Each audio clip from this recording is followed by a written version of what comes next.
Rome aussi du coup. Donc c'est là en fait où les citoyens romains se retrouvaient pour la vie civile et politique. Donc pareil, et à un moment donné, donc dans le musée qui est tout au début, il te montre en fait à quoi c'était censé ressembler au début. Et bah, c'est impressionnant parce que ça ressemble plus du tout à ça maintenant.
chose la plus belle des musées. Et comme tu la vois en dernier, elle apparaît, en tout cas selon moi, elle apparaît un petit peu décevante parce que tu te dis ah ouais tout ça c'est trop beau etc. Mais la chapelle Sixtine c'est la plus connue, donc ça doit être vraiment genre le truc le plus beau du musée. Et quand tu arrives, enfin que je suis rentrée dans la chapelle Sixtine, j'étais là genre non ça doit pas être là. Si, c'était là. Par exemple, alors normalement t'as pas le droit de prendre de photos, mais tout le monde en prenait. Oups, donc j'en ai prise. La célèbre peinture des doigts comme ça, là vous devez la connaître. Je vais vous la mettre de toute manière. En fait on la voit en photo, on la voit dans des manuels, voilà. Et on pense qu'elle est énorme. Alors oui, elle est énorme, mais on pense que c'est que c'est l'œuvre principale de la chapelle Sixtine, voire même qu'il n'y a que ça. Et on pense aussi qu'elle est très colorée, mais c'est pas le cas. C'est pas le cas. Les couleurs ne sont pas très vives et en plus c'est une toute petite partie d'une chapelle qui est énorme, énorme et qui est peinte sur tout le plafond mais aussi sur les murs. Donc voilà, alors c'est l'endroit clé parce que c'est au milieu de la chapelle, mais c'est pas ce à quoi on s'attend. En tout cas moi c'est pas ce à quoi je m'attendais. Voilà. En tout cas là on avait un petit manuel, un petit guide avec nous qui expliquait super bien plein de détails en fait, plein de petites choses historiques ou artistiques ou d'ordre plutôt théologique, donc tout ce qui a trait à la religion. Et c'était super intéressant. Donc voilà, c'était très long aussi les musées. Après on prenait bien notre temps pour voilà, tout voir, bien profiter, etc. Alors attendez, ma bague s'est coincée dans mon plaid. Et après ça, on s'est posé dans les jardins parce qu'on n'en pouvait plus. Il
j'étais là surtout pour voir la partie droit de l'homme en mode comme ça je vois ce que ça donne en droit national quoi.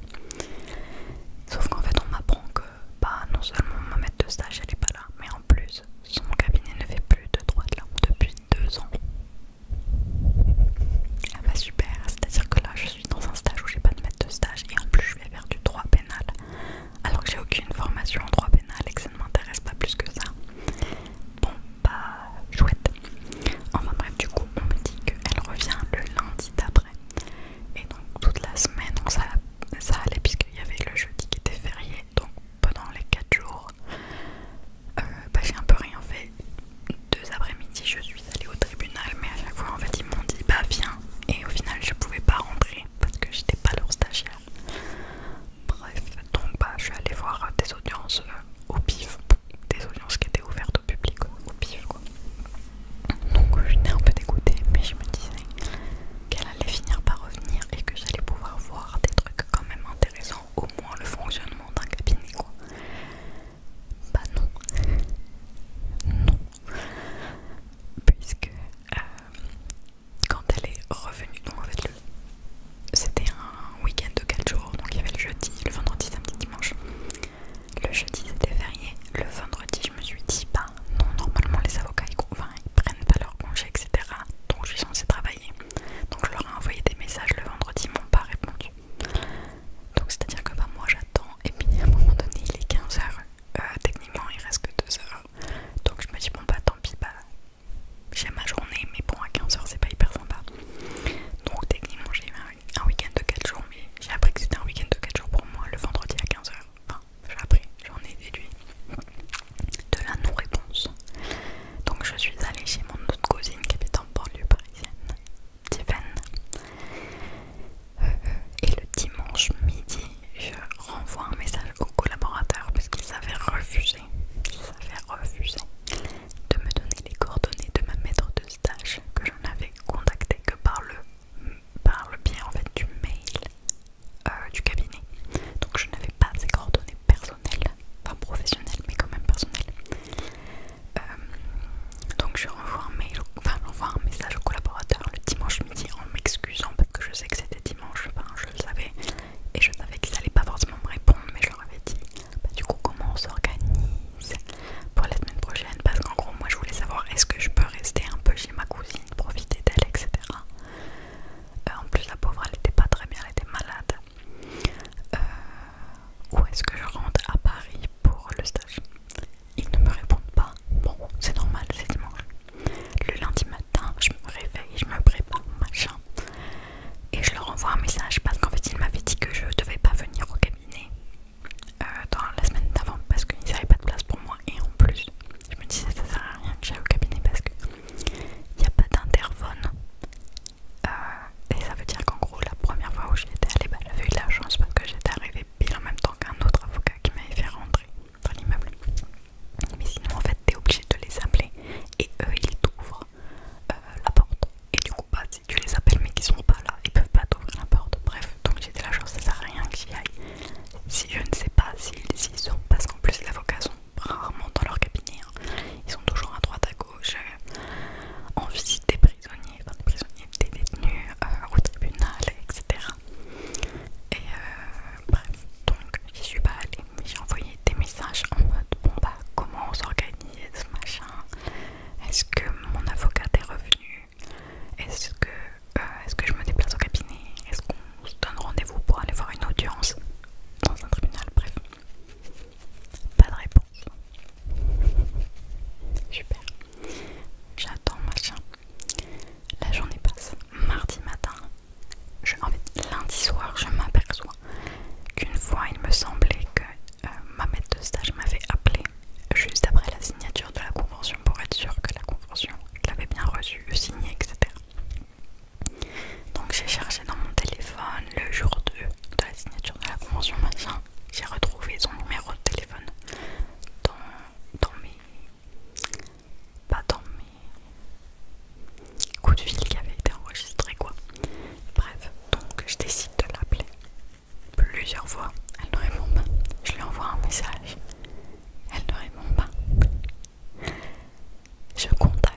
et j'attends qu'on me réponde et il n'y a que vers 14-15 heures quand je comprends qu'on me répondra pas, bah là que je m'autorise à faire ce que je veux de ma journée. Mais bon, la journée elle est déjà bien passée à 14-15 heures quoi. Et comme ça c'était passé comme ça pour la première semaine et les 2 premiers jours de la deuxième semaine, bah, je décide d'envoyer un mail à ma fac qui me répond. Alors elle était très gentille, hein. C'est ma responsable, etc. Pas très gentille et tout, mais elle me dit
j'ai eu mon vendredi après-midi, donc pas grave cool.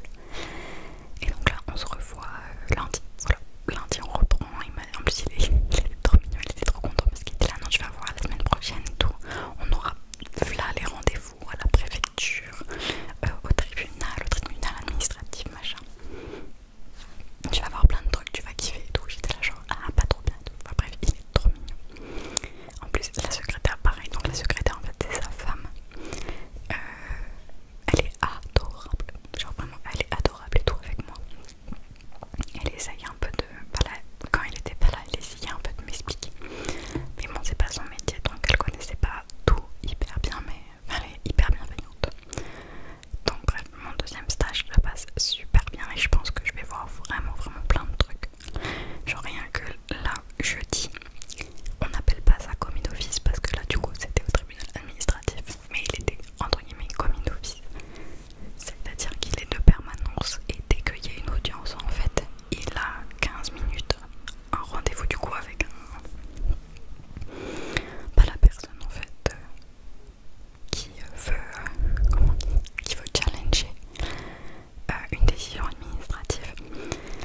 Et puis et donc t'as ces entretiens là, c'est très rapide, il faut qu'ils comprennent un peu le dossier machin, puis après il va le défendre tout de suite après.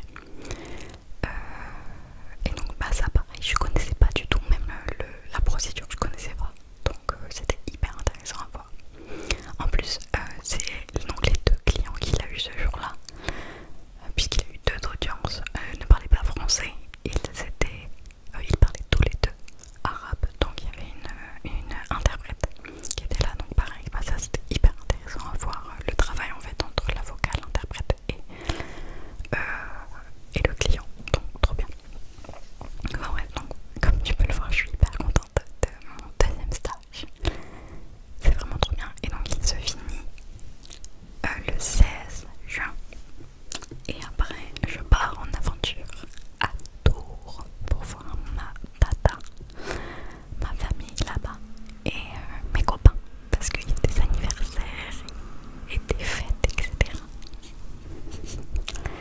Donc bah, je te raconterai un peu plus tard, je pense que je te raconterai tout ça fin août, comme ça je te raconterai mes vacances.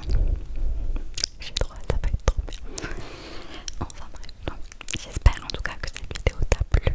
C'était une longue vidéo, mais en soi, moi ça fait très longtemps que je t'avais pas vu. J'avais plein de trucs à raconter.